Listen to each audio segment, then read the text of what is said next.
Hello, you are tuning into Đồng Nai radio and television station, coming first with local news.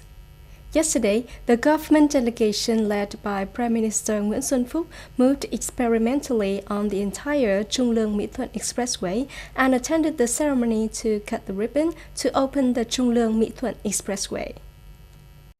Trung Lương Mỹ Thuận Expressway started in November 2009. After nearly 10 years of stagnation, by April 2019, the project was restarted and completed as a committee with the Prime Minister to notify the project's first, December the 31st, 2020. Speaking at the ceremony, Prime Minister Nguyễn Xuân Phúc stated that the connected infrastructure is a major bottleneck of the Mekong Delta. The region has 13 provinces and cities and accounts for 12.3% of the national area, currently agricultural production, industry and largest seafood in the country. On the occasion of the coming Tân Sửu Lunar New Year, the Trung Lương Mỹ Thuận Expressway is held temporarily in traffic when there is a situation of congestion, traffic jams on National Highway 1A.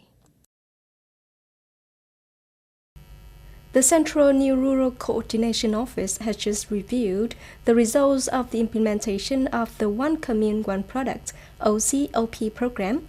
The summary report stated that the OCOP program has been of great significance to socio-economic development. Up to now, all provinces and cities nationwide have approved the OCOP program scheme. 51 provinces and cities organize the product evaluation and classification. More than 2,960 OCOP products were recognized to meet the standard of 3 stars or more, in which 36.2% of products reached 4-star standard and 72 potential 5-star products. The Central New Rural Coordination Office assessed that with thousands of traditional craft villages and many agricultural products and specialties at national and regional levels, if exploited and promoted well, they will contribute significantly to rural development, promoting new rural construction. According to the Department of Food Safety and Hygiene in 2020, Đồng Nai has set up 193 inspections, interdisciplinary inspections, inspecting nearly 10,000 food production and business establishments, of which the number of establishments meeting the standards is more than 8,500, accounting for 85.6%. The Department of Food Safety and Hygiene held more than 23,400 unscheduled inspections and planned inspections of food production, trading and processing establishments and sanctioned more than 718 million VNT. In the year, there were 2 cases of food poisoning in the area, with 261 people infected, an increase of more than 2.6 times compared to that in 2019.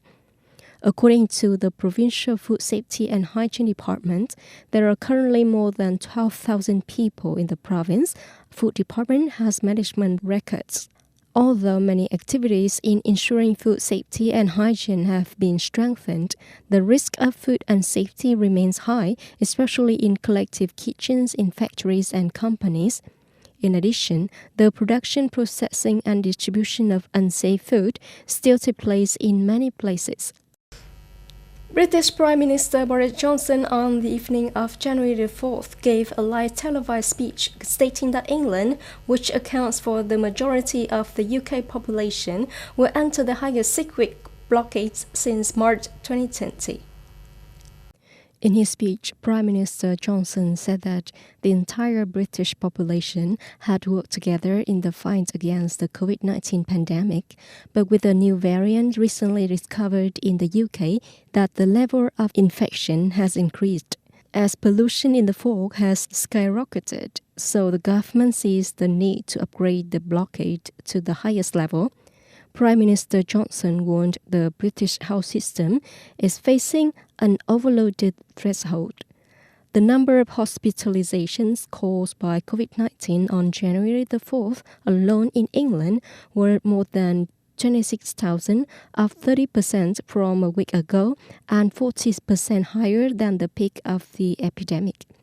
Accordingly, since the evening of January the 4th, everyone is required to stay indoors, only allowed out once a day to exercise outdoors or go by necessities. All schools from high school to tertiary level must be closed until February the 15th, while businesses are recommended to close from January the 5th. A new variant of the coronavirus appeared in the state of New York, USA. State Governor Andrew Cuomo said the newly recorded variant infection in the city of Saratoga Springs was a 60-year-old man working at the jewelry store. New York State officials asked for those who came to the store from December 19 to 24, 2020 to get tested and at the same time notify the health department. The jewelry store has now closed. 3 other people working in the store also tested positive for COVID-19, but it is not known if they have a new variant. Governor Cuomo stressed that the man infected with the new variant has not traveled recently. That's all for the news today. Thank you for joining us and goodbye.